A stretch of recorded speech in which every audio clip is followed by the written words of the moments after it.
objects, the possibility of naming collisions increases. Namespaces in C++ are a great tool for managing this. Let's take a working copy of namespace.cpp. I'm going to copy that and paste it into our working project and open it up in the editor. I'll just maximize this so that you can see the entire file. You notice on line 3, it says namespace BW string.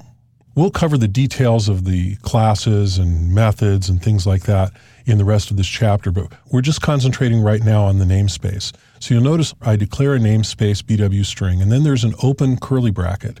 And then on line 15 is the matching closing curly bracket. The closing curly bracket on line 13 actually matches the opening one on line 7. And unfortunately, it's just the way that Eclipse works. So inside of those curly brackets between line 4 and line 15 is the namespace BW string. So everything inside of that curly bracket that doesn't have another namespace declared, as in the case of the string on line 6 and on line 8, everything else is in the namespace BW string.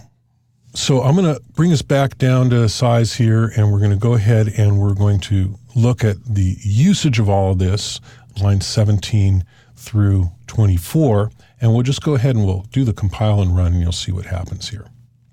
On line 17, I declare a BW string version of string. I give it the name S1, and I initialize it to this is a string. But if we look at the code for the string class in the BW string namespace, and that begins on line 7, you'll see that the constructor on line 10 and the constructor on line 11, they both simply set it to the constant string BWS, which says this is BW string : string. And so no matter what we initialize this to, even in this case initializing it to this is a string, it's always going to say this is BW string.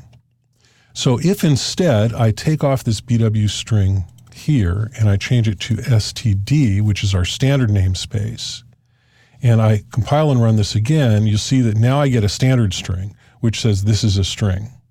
By using the BW string namespace, I'm actually able to declare a class that has the same name as a class in the standard namespace, string.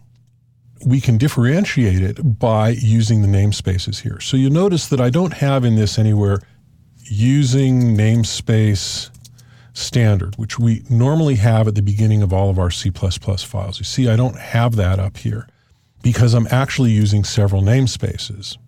I could, if I wanted to, I could say using namespace BW string, and then I wouldn't need this at all.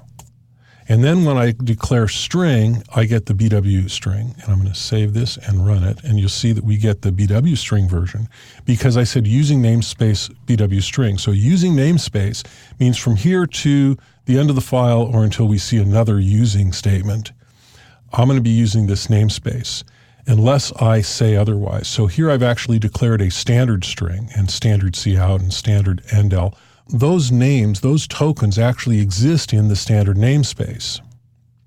And so since I haven't declared using namespace standard like we normally do, I actually have to specify those.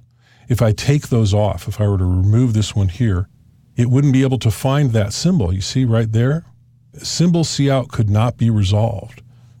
Instead of using namespace BW string, it's also possible, and you don't see this as often, but I want to show you how this works. You can say using BW string.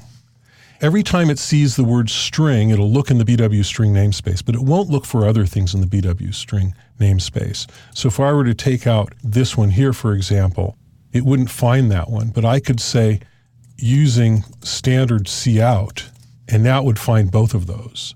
Save that and run it.